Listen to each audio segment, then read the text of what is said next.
तो दोस्तों यूक्रेन और रशिया के ये जो लड़ाई है ये दिन गुजरने के साथ साथ रशिया के ऊपर भारी पड़ता जा रहा है। खास करके नेटो के देश और अमेरिका के एलाई देशों की तरफ से यूक्रेन को बड़े मात्रा में हथियारों को प्रोवाइड करने के बाद यूक्रेन के तरफ से जिस तरीके से काउंटर स्ट्राइक किया जा रहा है उससे रशिया का नुकसान अब दिन ब दिन और अधिक बढ़ते जा रहा है। और हाल ही में नेटो की तरफ से एक रिपोर्ट जारी करते हुए बताया गया है कि यूक्रेन के जो काउंटर स्ट्राइक है इसके कारण अब रशिया कदम पीछे हटा रहा है। खास करके क्राइमिया के एरिया में जहां पे रशिया की तरफ से बड़े मात्रा में सुखोई 35 फाइटर एयरक्राफ्टों को तैनात किया गया था और हाल ही में ही यहाँ पे एक हमला होने के बाद रशिया यहाँ से अपने फाइटर एयरक्राफ्टों को अब विड्रॉल कर रहा है। दोस्तों आज के इस वीडियो में आप लोगों को बताऊंगा कि क्राइमिया के ऊपर किस तरीके का हमला हुआ था, इसमें रशिया को कितना नुकसान हुआ और रशिया क्यों अपने कदम को अब क्राइमिया से पीछे हटा रहा है। तो डिटेल में जानने के लिए वीडियो के आखिर तक बने रहिए और चैनल को सब्सक्राइब और वीडियो को लाइक जरूर कीजिए। दोस्तों हाल ही में सीक्रेट नेटो के एक रिपोर्ट के हवाला देते हुए मीडिया रिपोर्टों में जानकारी दिया गया कि किस तरीके से हाल ही के क्राइमिया के कुछ मिलिट्री फैसिलिटीज के ऊपर और खास करके क्राइमिया के एयरफील्ड के ऊपर हमले के बाद जो एक्सप्लोजन हुआ उसे देखते हुए रशिया की तरफ से क्राइमिया से अपने सभी मिलिट्री एयरक्राफ्टों को हटा लिया गया। दोस्तों बेसिकली 22 अगस्त के दिन नेटो की तरफ से इस रिपोर्ट को जारी करते हुए जानकारी दिया गया है कि अब तक रशिया के द्वारा क्राइमिया के एयरवेज से कम रशियन एयरफोर्स के 10 एयरक्राफ्टों को हटा लिया गया है, जिनमें 6 Sukhoi 35 multi role fighter aircraft के साथ साथ 4 मिग 31 सुपरसोनिक इंटरसेप्टर एयरक्राफ्ट शामिल है। दोस्तों रिपोर्ट में ये भी बताया जा रहा है कि रशियन एयरफोर्स की तरफ से इन 10 एयरक्राफ्टों को क्राइमिया के बैल्डेक एयरफील्ड से शिफ्ट करते हुए अब इसे रशिया के कुश्चेबस्काया और मैरिनोकोवा नामक रीजन में ले जाया गया है।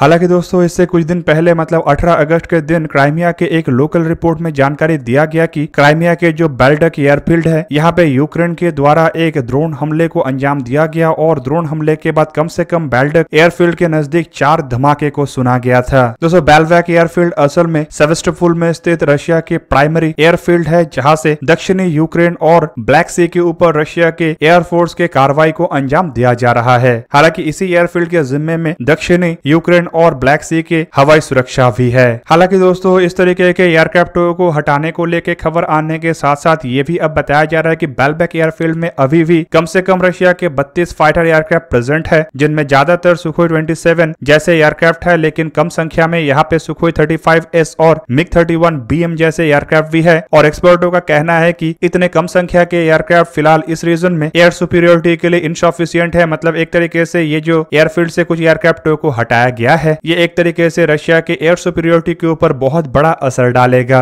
हालांकि दोस्तों बताया जा रहा है कि इस घटना के बाद रशिया की तरफ से क्राइमिया में अपने टैक्टिकल सरफेस टू एयर मिसाइलों के संख्या को भी बढ़ाया जा रहा है और हाल ही में रशिया की तरफ से कुछ सरफेस टू एयर मिसाइल इस एरिया में लाया गया है ताकि क्राइमिया के हवाई सुरक्षा किया जा सके और यहाँ पे उड़ने वाले यूक्रेनियन ड्रोनों को एरिया के नजदीक आने से पहले ही मार गिराया जा सके। हालांकि दोस्तों नेटो के रिपोर्टों में यह भी दावा किया जा रहा है कि यूक्रेन के जो अनमैन एरियल व्हीकल है ये इसीलिए ही यहाँ पे निशाना बना सका है क्योंकि इस एरिया में जो IADS मतलब इंटीग्रेटेड एयर डिफेंस सिस्टम और C2 सिस्टम है मतलब कमांड एंड कंट्रोल सिस्टम है ये काफी कमजोर है और इस रशिया के आर्म फोर्सेस के जो यूक्रेन के अंदर एफर्ट है उसमें रशिया के द्वारा अधिक ध्यान दिया गया, जबकि अपने एयर बेसेस की जो सुरक्षा है उतना ध्यान में नहीं रखा गया, जिस वजह से यूक्रेन के ड्रोन आसानी से यहाँ तक आके हमला करने में सक्षम रहा। हालांकि दोस्तों नेटो के रिपोर्ट के अलावा अगर यूक्रेन के रिपोर्ट को देखा जाए तो यूक्रेन के इंटेलिजेंस सोर्सेज की तरफ से जानकारी दिया गया है कि 11 अगस्त से लेकर 17 अगस्त के दरमियान रशिया की तरफ से इस बेड़े से कम 24 फाइटर जेट और 14 हेलीकॉप्टरों को रशिया के द्वारा हटा लिया गया है। दोस्तों बेसिकली रशिया की तरफ से फाइटर एयरक्राफ्टों को हटाने को लेके जो रिपोर्टें आ रहा है उसमें ज्यादातर जिक्र हो रहा है कि ये रशिया डर के मारे कर रहा है। हालांकि कुछ जगहों में बताया जा रहा है कि यूक्रेन के काउंटर स्ट्राइक के बाद रशिया के अंदर अपने एयरक्राफ्टों के सुरक्षा को लेकर इतना अधिक चिंता आ चुका है कि रशिया अपने कदम को पीछे हटा रहा है। पर दोस्तों अगर देखा जाए तो क्राइमिया के जो एरिया है ये अभी भी रशिया के ही कंट्रोल में है और ना ही यूक्रेन यहाँ पे कोई बड़ा हमला करने में अब तक कोई सक्षमता हासिल कर पाया। हालांकि यूक्रेन की तरफ से ड्रोन से हमला किया गया और इससे रशिया को थोड़ा बहुत नुकसान हुआ है, लेकिन ये नुकसान इतना नहीं है कि रशिया को बहुत बड़ा असर डाले। दोस्तों रशिया के जो क्राइमिया एयरवेस है इसे अगर देखा जाए तो इसका भूमिका काफी अधिक था। जब 24 फरवरी के दिन रशिया की तरफ से यूक्रेन के ऊपर अपने स्पेशल मिशन को शुरू किया गया था तब इसी एयरवेस का ही इस्तेमाल करके यूक्रेन के पोजीशन खास करके खारसन और ज़पोरिशिया के ऊपर हमला किया गया था।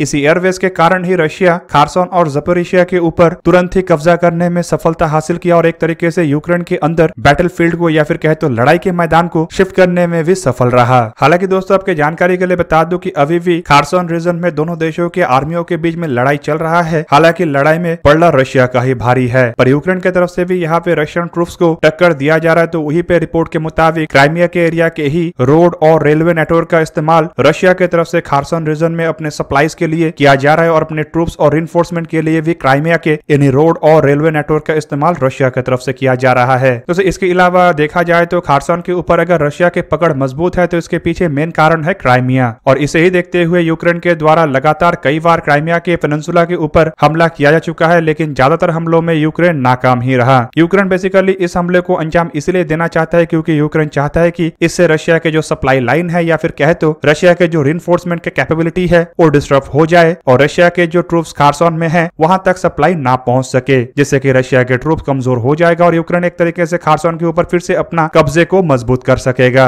हालांकि दोस्तों इससे पहले भी कुछ रिपोर्टों में खुलासा किया गया था कि रशिया के जो ब्लैक सी फ्लीट के नेवल एविएशन के कॉम्बैट जेट है उन्हें भी हाल ही में ही काफी बड़ा नुकसान झेलना पड़ा और एक तरीके से रशिया के जो ब्लैक सी फ्लीट के एविएशन कॉम्बैट जेट है एक तरीके से ये तब निष्क्रिय हो गया जब यूक्रेन के द्वारा क्राइमिया के वेस्ट कोस्ट में स्थित साकी एयरवेस के ऊपर 9 अगस्त के दिन एक हमला किया गया था और उस दरमियान रशिया को भारी नुकसान हुआ था। इवन बताया जाता है कि उस हमले के दरमियान रशिया के नेवल एविएशन के कई सारे एयरक्राफ्ट तबाह भी हो गया था। हालांकि इसके अलावा ये भी रिपोर्ट है कि सेकी आइलैंड के ऊपर हुए हमले के बाद क्राइमिया में और भी 2 ठिकानों के ऊपर हमला किया गया था जो बेसिकली जिनकॉय और हवर्डियस के नाम से पहचाना जाता है और ये भी रशियन एयरबेसेस है जहां पे धमाके भी सुने गए थे और कुछ अनकंफर्म रिपोर्टों में बताया जाता है कि यहाँ पे रशिया को नुकसान भी हुआ है। हालांकि दोस्तों ये अब तक कंफर्म नहीं हो पाया कि इन हमलों में यूक्रेन के कोई हाथ है कि नहीं, लेकिन यूक्रेन के जो एयरफोर्स के चीफ है उनके तरफ से इस तरीके के एक्सप्लोजन या फिर हमले में अपना हाथ होने से मना कर दिया गया। पर दूसरी तरफ यूक्रेन के जो प्रेसिडेंट के एडवाइजर है उनके तरफ से ये हिंट दिया गया था कि रशिया के अंदर हुए ये हमले या फिर कहे तो क्राइमिया के अंदर हुए हमले में यूक्रेन इनडायरेक्टली या डायरेक्टली इन्वॉल्व है। हालांकि अमेरिका के न्यूयॉर्क टाइम्स की तरफ से रिपोर्ट जारी करके बताया गया था कि ये जो एक्सप्लोजन हुआ था उसके पीछे यूक्रेनियन मिलिट्री के एलिट यूनिट शामिल है। दूसरी तरफ रशियन मीडिया की तरफ से रिपोर्ट जारी करते हुए बताया गया था कि इस तरीके के हमले में संभावित छोटे आकार का ड्रोन का इस्तेमाल हुआ होगा। दोस्तों इन हमलों के अलावा यह भी खबर है कि यूक्रेन की तरफ से ड्रोन का इस्तेमाल करते हुए रशिया के जो ब्लैक सी फ्लीट है उसके हेडक्वार्टर के ऊपर भी 20 अगस्त के दिन हमला किया गया था। और दोस्तों ये ऐसा दूसरा हमले के रूप में देखा जाता है, जबकि इससे पहला हमला 31 जुलाई के दिन किया गया था और ये एक तरीके का कामाकाजी ड्रोन का हमला था, मतलब आत्मघाती ड्रोन का हमला था। और इससे पहले जो हमला हुआ था मतलब 31 जुलाई के दिन जो हमला हुआ था उसमें करीबन 6 अधिकारी इंजर्ड हो गए थे जो एक तरीके से यहाँ पे रशिया के नेवी डे को सेलिब्रेट भी कर रहे थे। हालांकि दोस्तों इस तरीके के छोटे मोटे ड्रोन हमले को अगर देखा जाए तो ये रशिया के ऊपर बहुत बड़ा असर तो नहीं डाल रहा है, लेकिन एक तरीके से रशिया के जो कॉन्फिडेंस है उसे काफी हद तक गिरा रहा है। इवन दूसरी तरफ अगर देखा जाए तो इस तरीके के हमले के खबर जब भी आता है तब यूक्रेन के जो फोर्सेस है उसके कॉन्फिडेंस बढ़ता जाता है और आत्मबल बढ़ने के कारण उनके द्वारा और भी इस तरीके के छोटे छोटे हमले करने में महत्व दिखाया जाता है। हालांकि दोस्तों पिछले हमलों को अगर देखा जाए तो ज्यादातर हमला क्राइमिया को ही कॉन्सेंट्रेट करके है और इसीलिए एक्सपर्टों का मानना है कि यूक्रेन सबसे पहले क्राइमिया से रशिया के पकड़ को कमजोर करना चाहता है ताकि यहाँ से जो सप्लाई लाइन चल रहा है उसे तबाह किया जा सके और अपने पुराने एरिया को वापस लिया जा सके। पर इस बार हमले के बाद जिस तरीके से रशिया की तरफ से अपने फाइटर एयरक्राफ्टों को हटाने को लेकर खबर आ रहा है वो रशिया की चिंता को और बढ़ा सकता है, क्योंकि फाइटर एयरक्राफ्ट अगर यहाँ से हट जाता है तो एक तरीके से यूक्रेन जिस काम को अंजाम देना चाहता था या फिर यूक्रेन का जो मकसद है वो भी पूरा होना होगा, क्योंकि फाइटर एयरक्राफ्ट हटने के बाद यूक्रेन के अंदर रशिया की तरफ से जिन एरिया के ऊपर कब्जा किया गया है वहां पे एयर सुपीरियरिटी कमेगा और इवन ब्लैक सी के ऊपर भी रशिया के जो एयर सुपीरियरिटी है वो घटेगा, जो यूक्रेन के ताकत को भी बढ़ाएगा और साथ ही साथ यूक्रेन के इस तरीके के ड्रोन स्ट्राइक या फिर कहे तो हवाई हमले को भी और बढ़ा सकता है। हालांकि दोस्तों रिपोर्ट ये भी है कि रशिया यहाँ पे बड़े मात्रा में अब अपना एयर डिफेंस सिस्टमों को तैनात कर रहा है और संभावित एयर डिफेंस सिस्टमों के तैनाती के बाद फिर से रशिया की तरफ से अपने फाइटर एयरक्राफ्ट और अन्य हथियारों को लाया जाए ताकि इन्हें एक प्रोटेक्टेड लेयर के अंदर रखा जा सके और ड्रोनों के हमलों से बचाया जा सके। तो दोस्तों ये था आज का वीडियो। अगर आपको वीडियो अच्छा लगा तो लाइक कीजिए और मेरे चैनल को सब्सक्राइब कीजिए और साथ में बना हुआ बेल आइकन को भी प्रेस कर दीजिए ताकि आप मेरा वीडियो देख पाए सबसे पहले। जय हिंद।